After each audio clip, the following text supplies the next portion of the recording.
டேய் உங்க அக்கா துணி எடுத்து போட்டுனுங்கற வந்து பார்த்தாலும் அசிங்கமா கேப்பாடாவ. அசிங்கமா கேட்கணும். ஏன் என்ன உன்ன வேலைக்கு அமிச்சிருக்கியா? என்னைக்கா ஒரு நாள் கூட்டு வச்சு பேசிருக்கிறியா? என்னம்மா வேலை போய்கிறா? வேலை ஓகே தான், பேச்சு வார்த்தைலாம் நல்லா இருக்குதா? ஏன்னா முன்ன பின்ன இருக்குதா? ஏன்னா சொல்ல மாட்டோம். என்னைக்கு ஒரு நாள் கேட்டுக்கிறியா?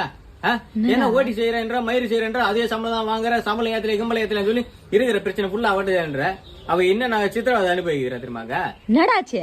மேல துணி எடுக்கும்போது அந்த ஓனர் பையன் இப்படி சைட்ல ஓராசறானா, இப்படி போகும்போது இங்க கை வைக்கிறானா, இது பார்த்தா அது சிசிடிவி கேமரா வச்சு வேற பாக்குறானா, ட்ரெஸ் சேஞ்ச் ரூம்ல பாத்ரூம் எல்லாம். அவ ஒரு நாள் வேலைக்கு போயிட்டு வரது ஒருத்தங்கிட்ட போயிட்டு வர மாதிரி இருக்குதுடா எனக்கு அப்படின்றா, செத்துலாம் மாதிரி இருக்குதுன்றா. இது வரைக்கும் என்கிட்ட இந்த மாதிரிலாம் சொன்னதே இல்லடா சின்ன பையா. கஷ்டத்தை ஃபுல்லா அவட்ட சொல்லலாம்.